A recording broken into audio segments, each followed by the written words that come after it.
Et bien salut à tous, c'est Nexo et aujourd'hui on se retrouve pour faire une vidéo prédiction pour parler tout simplement des persos des 9 ans de la P2. Oui, parce que pour ceux qui ne le savaient pas encore, un reveal a été annoncé sur YouTube donc, et le reveal serait donc à 6h donc ce samedi là.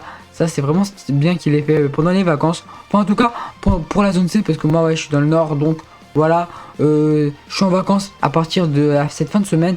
Donc voilà les frérots, et je serai donc malheureusement pas en live parce que voilà je ne pourrai pas à 6h, mais je serai avec un invité surprise, mais la vidéo arrivera vers 9h 10h ou au plus tard 10h30 11h, mais elle sortira dans la matinée avec un invité mystère, un invité surprise, donc soyez à l'affût. Si vous voulez, juste avant les frérots, mon serveur Discord est en description, donc pour ceux qui voudraient être à l'affût des nouvelles vidéos et voilà profiter des animations de serveur et tout, n'hésitez pas les frérots.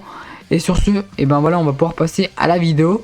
Donc, vous l'avez vu, pour la P2 des 9 ans, je pense à un Gohan Beast LR. Voilà, ce serait mon idéal.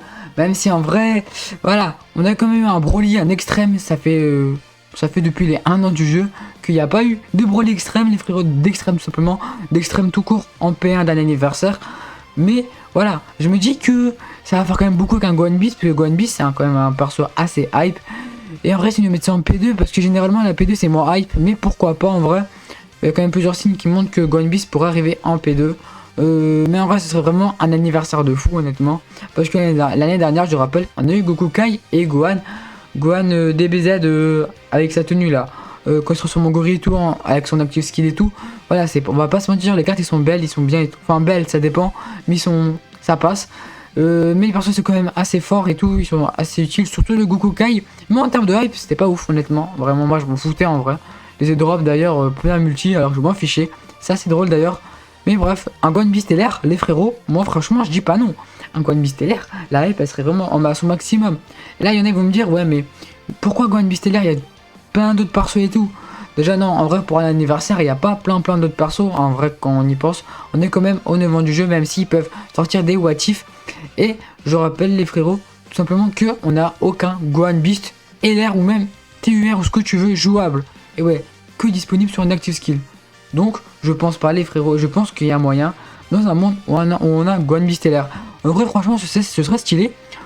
Parce qu'en vrai voilà quoi, Gohan Beast LR, la hype elle serait là et potentiellement on espère un Gohan Beast vraiment broken, une vraie bête. Parce que le Gohan Beast transfo là, pas vraiment transfo mais avec son Gohan Beast sur son active skill, le Gohan Beast Ultimate LR, voilà, c'est pas le perso le plus fort on va dire. Il reste passable mais voilà quoi. Genre c'est pas la bête comme on a voulu quoi. Ensuite les frérots, en face je verrais bien un Cellmax tout simplement. Cellmax LR parce que déjà c'est logique en vrai. Gohan Beast et l'extrême serait Cellmax qui lui fait face. Ils ont mis un extrême en P1. Pourquoi pas continuer sur cette lancée jusqu'au bout en P2. En vrai je verrais bien ça en vrai. En vrai, je serais peut-être stylé en vrai un Cellmax parce qu'il serait quand même énorme. Mais en vrai, pourquoi pas. Je rappelle qu'on a eu un Hildegarde. On a eu le Hildegarde TUR en DDF de fin d'année. En face du Goku SG3 Ryokan.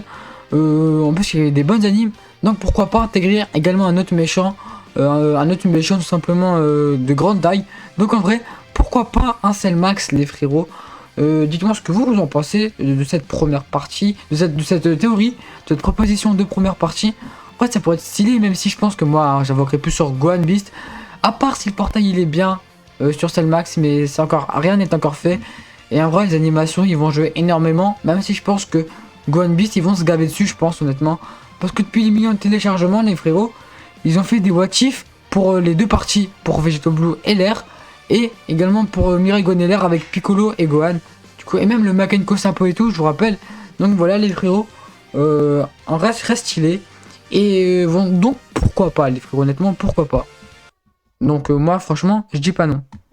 Ensuite, la deuxième proposition, les frérots, ce serait un Goku Ultra Instinct, les frérots. En LR, franchement, ça fait depuis les 6 ans. Et ça amènerait son ZLR. En vrai, pourquoi pas, franchement, ce serait vraiment stylé. Et parce que, en partie 2, généralement, c'est pas que c'est moi hype. Mais voilà, ils mettent pas des nouvelles unités ou des trucs comme ça les frérots. Du coup en vrai, bon, pas des nouvelles unités mais voilà quoi. Genre c'est une unité qui a déjà été faite. Mais là je verrais bien déjà faire encore un mouvement what if pour le Goku Ultra Instinct. Et la particularité là vous allez me dire pourquoi il est en UI et en MUI. Pourquoi il a Ultra Instinct et Ultra Instinct maîtrisé en même temps. tout simplement, je verrais bien une carte transfo. Une carte transfo passif ou active skill. Même si une active skill, je verrais bien. Franchement, les frérots, c'est ultra possible qu'il y ait un Goku Ultra Instinct transfo. Vous imaginez, vous êtes là, vous êtes tout simplement en Goku Ultra Instinct non maîtrisé et vous transformez en maîtrisé. Avec la musique et tout. Et non, franchement, les frérots, ce serait incroyable. En plus de ça, un active skill ou des trucs comme ça, il y a moyen de grave faire. Et en plus, faire des mouvements motifs avec ce perso là. Je pense que c'est un des persos, si ce n'est le perso avec qui ça va rendre le mieux. Enfin, ou pas. Mais franchement, le perso, moi je suis archi hype pour ce perso. Dites-moi ce que vous en pensez pour ce perso en vrai. En plus, un transfo, ça pourrait être ultra complet. Donc voilà les frérots. Honnêtement, il y a moyen, franchement, de bien cuisiner avec ce perso. Ensuite, pour finir, donc bien évidemment, comme vous le pensiez tous, j'imagine, en face, on aurait donc un Vegeta Blue évolué. Donc voilà, je sais pas comment ils vont refaire. Peut-être de transformer de Blue à Blue évolué encore. Également faire un perso miroir à peu près. Donc qui se transforme. Du coup, franchement, ce serait stylé. Et je pense que ce perso là il sera moins hype que le Goku Ultra Instinct, c'est sûr, je pense. Parce qu'il y a toujours un perso qui est moins hype que l'autre. Donc voilà les frérots, en pas deux, ça c'est normal en vrai. Donc voilà, en vrai, un Vegeta Blue évolué, à côté de Goku Ultra Instinct, ce serait stylé. Plus leurs ZLR, en vrai c'est possible, hein, je rappelle, c'est possible. Ce serait vraiment un bon moment. Et en plus de ça, à mon avis c'est bizarre qu'ils ont sorti le tag, enfin un tag, mais le duo là, C17, C18, et Goku en assist sur la Glo, et même sur la Jap. Soit c'est pour les 10 ans, soit c'est pour les millions de téléchargements, soit c'est pour maintenant. Moi je vous dis les frérots honnêtement. Parce qu'ils n'ont pas sorti cette carte au hasard. Ils ont fait une campagne... En fait peut-être c'est pour la diversité aussi. Mais en vrai moi j'ai envie d'y croire. Dans tous les cas, pour moi c'est deux possibilités qui sont quasiment sûres à 100%. Donc voilà les frérots, dites-moi ce que vous en pensez. Honnêtement ça pourrait vraiment être très très stylé. Donc dites-moi vous les frérots. Donc voilà, merci à vous d'avoir regardé cette vidéo. C'est Nexo et nous on se retrouve pour une prochaine vidéo. Ciao.